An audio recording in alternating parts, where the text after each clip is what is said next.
Este vídeo es cortito, pero trata un aspecto muy importante. Vamos a ver la necesidad de diferenciar muy bien cuáles son las ideas de aportación propia nuestra y qué ideas están basadas en lo que han dicho otros autores. Lógicamente, cuando estamos redactando un trabajo, de forma necesaria siempre nos vamos a basar en lo que previamente han dicho otros autores.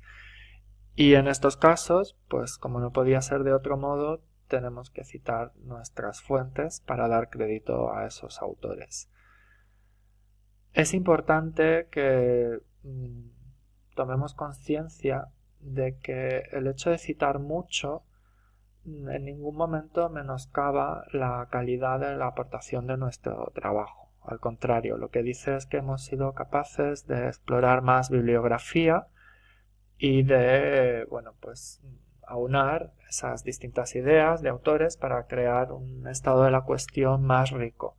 Y desde luego tiene que ver con seguir las convenciones y con ser honesto, ¿no? Con digamos, decir a quién pertenece cada una de esas ideas que estamos recopilando en el trabajo.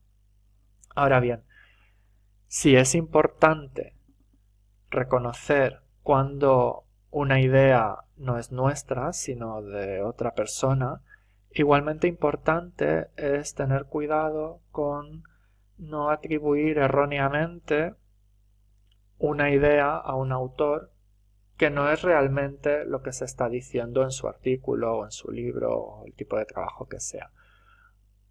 Con bastante frecuencia ocurre que uno lee un texto de otra persona y a lo mejor estás tomando anotaciones y con el paso del tiempo, incluso con el paso de los años, vuelves a ese texto y lo vuelves a cotejar con tus propias anotaciones y te das cuenta de que eso que tú habías anotado no es realmente lo que se decía en el texto, sino más bien seguramente pues una interpretación propia o algo que te ha sugerido.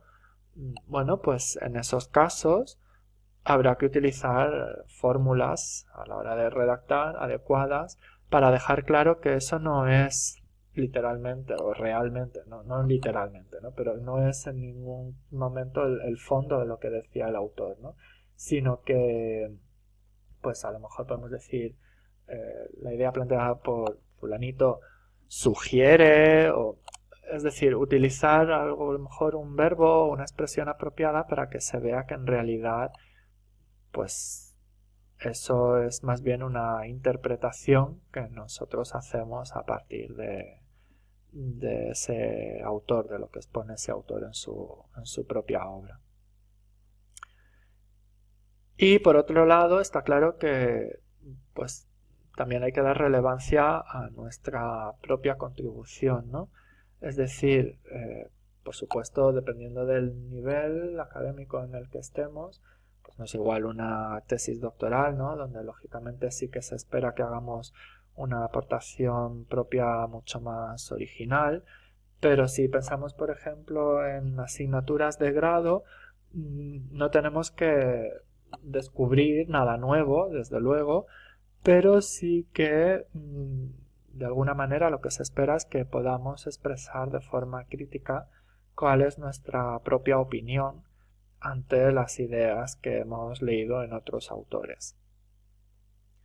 Por eso es muy importante que en ese hilo argumental se distinga bien cuáles son las ideas que son aportación nuestra, ¿no? Que son pues nuestra valoración, aunque sea, sobre esos otros hechos que se han expuesto previamente y que sí que pertenecen al ideario de otros autores. Es decir, es muy importante que quede claro cuál es nuestra opinión y nuestra contribución a ese trabajo.